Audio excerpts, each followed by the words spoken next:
All right, so we're going to use the same data set that we did for the box plot.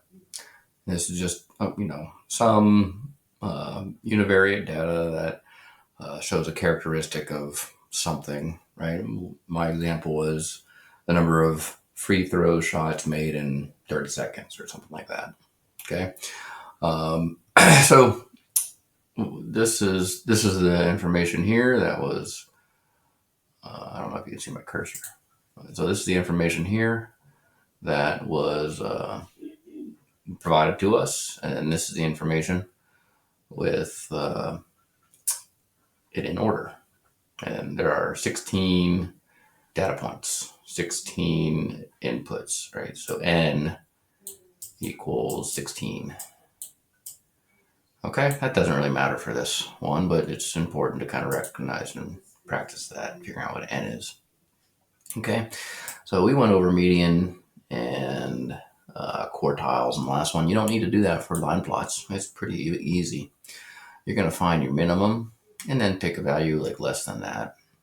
It's like, we'll say it's like 10, and we'll say like 9's right there. And then our maximum is 32. We'll say this is 33. All right, and then we're going to have one line between 10 and 33. So that's going to be 22 lines. So let's make 22 lines. 1, 2, 3, 4, 5, 6, 7, 8, 9, 10, 11, 12, 13, 14, 15, 16, 17, 18, 19, 20, 21, and 22. And we'll just move this one over here, and to make this make more sense, we'll just kind of do this. It's probably easier just to do this.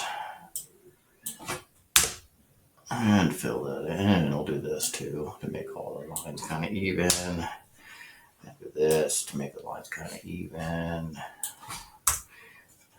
And there too. And then we'll just grab this guy and fill it in just for there. Oh, that's the wrong color.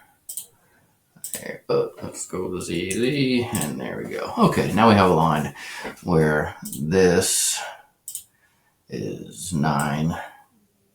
This is 33, excuse me.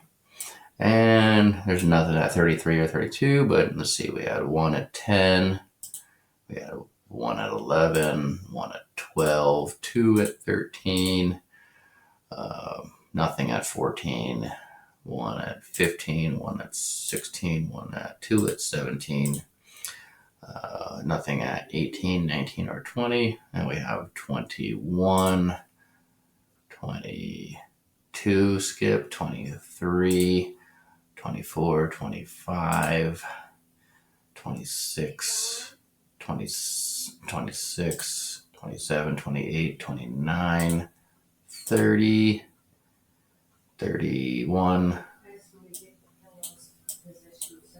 32, and there we go. One last thing. And 32. Yep, sorry about that. So here, this is my line plot, and you can see these are all the instances, so the instances at which these numbers showed up, right? And a line plot for this data set doesn't really give us too much information, right? It doesn't really, and we can analyze it and we can say, okay, it's spread out pretty wide, right? But if we go ahead and grab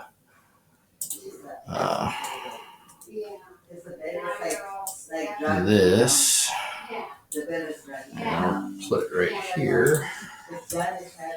Okay, so there we go. Remember the box plot. We're not going to go over that right now, but the line plot. All right, let's look at each one of these and evaluate how well this information shows us this stuff. Okay, so does it show the distribution set? Does it show? Yeah, it does. It shows how the data is distributed, right? So did the box plot. Does it show the shape of the data? Yeah, this data kind of does this. It goes,